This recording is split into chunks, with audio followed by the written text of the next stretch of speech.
Hey everybody, Maher here, and we're at the fifth Sunday of Lent. And once again, I'm reading the gospel readings from the scrutinies, which is for particularly for people who are entering into full communion with the church as followers of Jesus. So this gospel is from the Gospel of John. The sisters of Lazarus sent word to Jesus saying, "Master, the one you love is ill." When Jesus heard this, he said, "This illness is not to end in death, but is for the glory of God, that the Son of God may be glorified through it."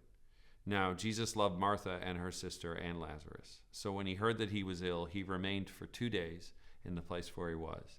Then after this, he said to his disciples, "Let us go back to Judea." When Jesus arrived, he found that Lazarus had already been in the tomb for 4 days. When Martha heard that Jesus was coming, she went to meet him, but Mary sat at home. Martha said to Jesus, "Lord, if you had been here, my brother would not have died. But even now I know that whatever you ask of God, God will give you."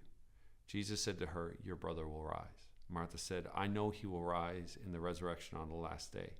Jesus told her, "I am the resurrection and the life.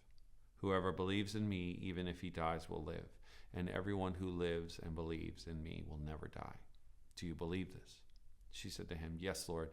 I've come to believe that you are the Christ, the Son of God, the one who is coming into the world." He became perturbed and deeply troubled and said, "Where have you laid him?" Then they said to him, "Sir, come and see." And Jesus wept. So the Jews said, "See how he loved him." But some of them said, "Could not the one who opened the eyes of the blind man have done something so that this man would not have died?" So Jesus, perturbed again, came to the tomb. It was a cave, and a stone lay across it. Jesus said, "Take away the stone." Martha, the dead man's sister, said to him, "Lord, by now there will be a stench. He has been dead for 4 days." Jesus said to her, "Did I not tell you that if you believe, you would see the glory of God?" So they took away the stone. And Jesus raised his eyes and said, "Father, I thank you for hearing me. I know that you always hear me. But because of the crowd here, I have said this, that they may believe that you have sent me." And when he had said this, he cried out in a loud voice, "Lazarus, come out." The dead man came out, tied hand and foot with burial bands, and his face was wrapped in a cloth. So Jesus said to them, "Untie him and let him go." Now many of the Jews who had come to Mary and seen what he had done began to believe in him. The Gospel of John is a fascinating gospel because it takes a lot more poetic license in some ways than the other Gospels. Its language is more almost esoteric. But it does contain the shortest prayer of Jesus and the longest prayer of Jesus. The longest prayer of Jesus is obviously the 17th chapter of John's Gospel, Jesus' prayer for unity. And he prays this in between the Last Supper and the Garden of Gethsemane. It's this massive prayer where he prays to his Father, "Father, I pray that, they may be one as you and I are one." Jesus basically prays that we would feel the same level of intimacy with each other that he feels with his Father. But the shortest prayer, which is in John's Gospel as well, is 2 words: Jesus wept. And I often wonder, did he weep because he was mourning the death of a friend? People who he had grown to know and love, who in some ways were like family. And I mean, sometimes I wonder if everyone was like family to Jesus. But in a special way, did he also weep because of just the brokenness of the human condition? That as God, now incarnate, fully God and fully man, he was experiencing in a very real way the pain of losing someone you love.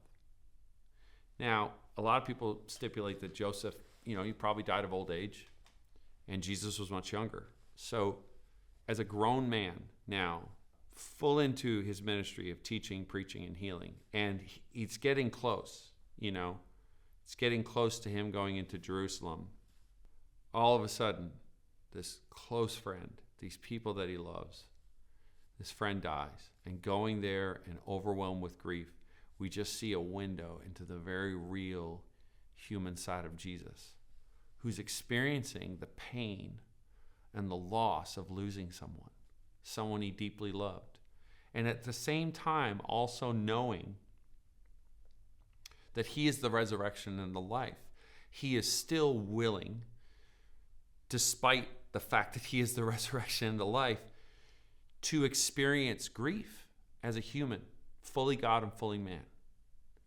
And I think that says a lot about the power of what happens when we're willing to step into grief and really step in and suffer with those around us who might not be really experiencing the resurrection and the life that Jesus offers.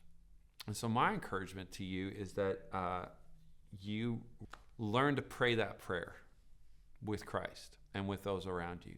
And despite being a resurrection people that we are as Christians, that may we also be known for our willingness to weep with those who weep, and our willingness in our humanity to do that even with the full knowledge of what is to come.